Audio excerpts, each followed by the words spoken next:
you. Go ahead. Yeah, so this is one of those lectures you don't dare want to do and you can't possibly turn down. I don't remember this meeting without Richard being here. And I took this off of a letter that I got from his chairman. This sort of summarizes his career. Richard and I were out to dinner this meeting in Toulouse last year. I was trying to remember how I met him and when it was, and I couldn't do it.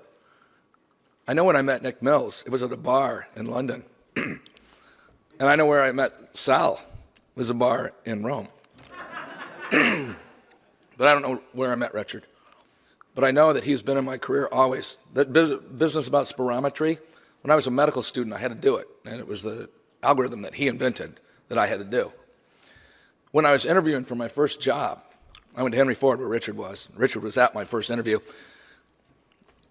And he was doing research on CPR, where they were doing bypass on these people with lines that went at least 20 feet into the CAT scanner, where they're doing bypass on this guy while doing a CAT scan. And I go, Richard, how the hell did you get IRB approval for that? And he said, well, they were all going to die anyway, and the IRB bought it. And that was Richard, just figuring out how to do it. So long before CPR research was cool, he was doing it. He's published in every journal there is. There aren't any he's not published in. So when I got the call on January 23rd from Debbie, his wife, that she had to go to the hospital because he had really shortness of breath, I knew it was bad. And 3 days later, he was pronounced. It's ironic that a guy who's probably published more in MI and emergency medicine than Richard died of an MI.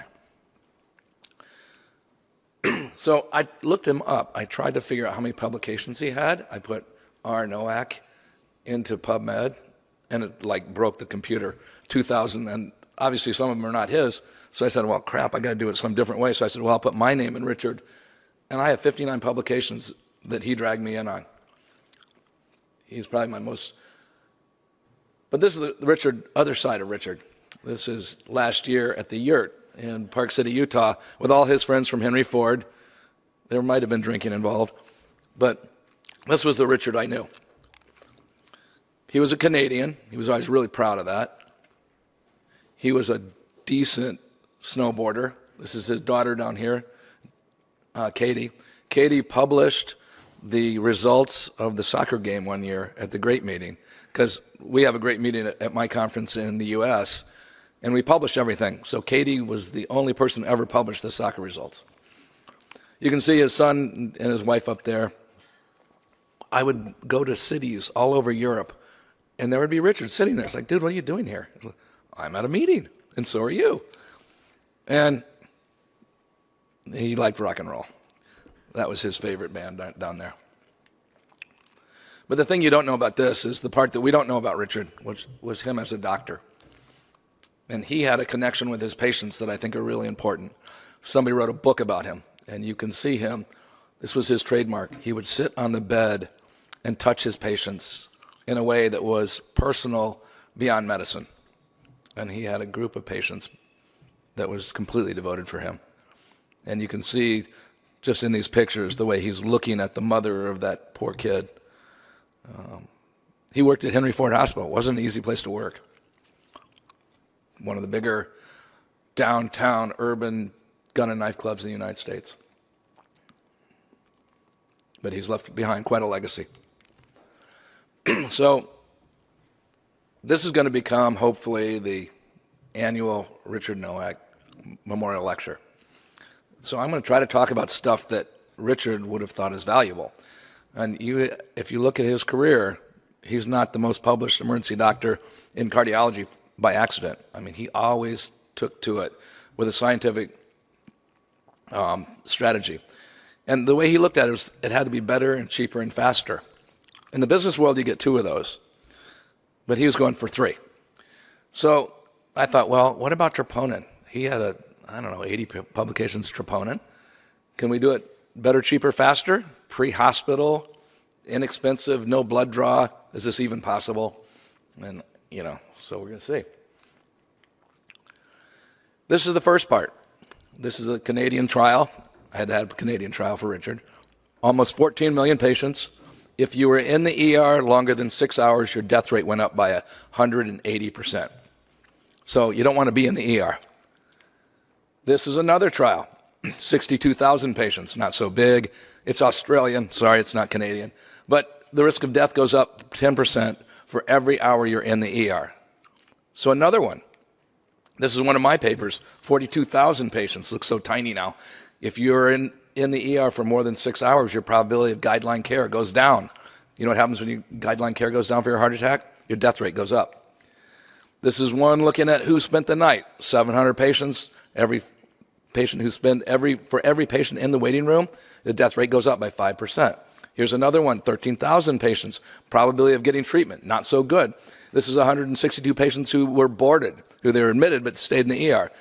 Probability of an undesirable event, which includes CPR, goes up. This is a study from New Zealand, 2.1 million patients.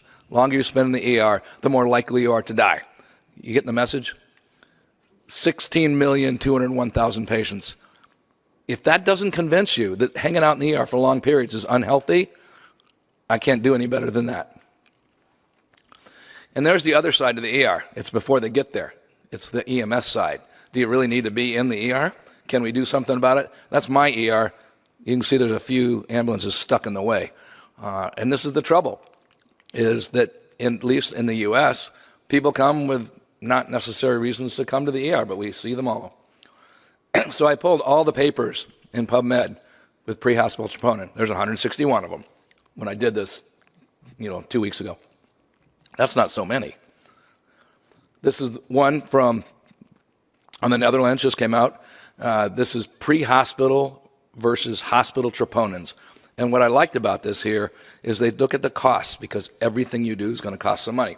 So if you did a pre-hospital troponin, it saved 611 pounds. That's pretty good. That's per patient. And when you looked at the outcome difference, it was in favor of the pre-hospital troponin. That's not bad. How about this one? 188,000 patients in Australia. It cost $2.2 million to have troponin and not have EMS do anything, $4.6 million if they were allowed to discharge by it, because you have to teach them. You can't just give them a result. But what was the results? Look at the bottom there. Saves $42 million a year. That's not a small number. Well, the question is can paramedics make the decision? And this was the trial they did. They used the heart score, which you're all familiar with, and they just changed the risk there. Instead of being risk factors, it's either male or female. So you get 2 points for being male and no points for being female, and otherwise it's the heart score, and that was it. And what they found out, the authors concluded that the heart score outperformed point-of-care troponin on its own. Well, that's not exactly true.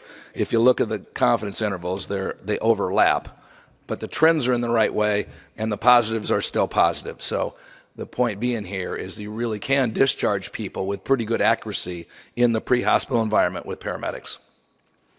Is there a reason to do this? And the answer is yeah. This is the US data, 6,500 ambulance accidents a year. About a third of them will die. Somebody will die. And that's because they were either a passenger in the vehicle. It's never good to be a patient in an ambulance that has a wreck, or they hit somebody, or they were hit another car. But there's you can do the math on that, that's about 1,500 people a year die in an ambulance-related accident. So yeah, there's an immediate savings in not transferring people. And if you could do a one-and-done troponin, do I need to take them to the hospital? And the answer is probably not.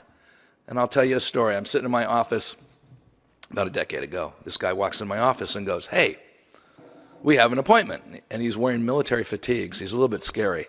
He's from, it says IDF, the Israeli Defense Force. And he's got a box, and he sets it on my desk, and he opens it up, and he says, "Look at this." And he pulls out this thing, and I go, "What is that?" And he goes, "It's a laser." "And what are you going to do with it?" And he goes, "It can identify stuff. Do you got anything?" And I said, I pulled a bottle of acetamin out of my desk, and I set a tablet on my table. And he goes, "Bzz," and the back of the laser says acetaminophen. And I go, "Holy crap." I put out a dollar bill. And I put the dollar bill on the table. And he goes, bzz, and he lights it on fire. Yeah, no fire in the ER. We can't do that. And I looked at him and I said, that won't work in people, will it? And he said, no. But it works really good for solids.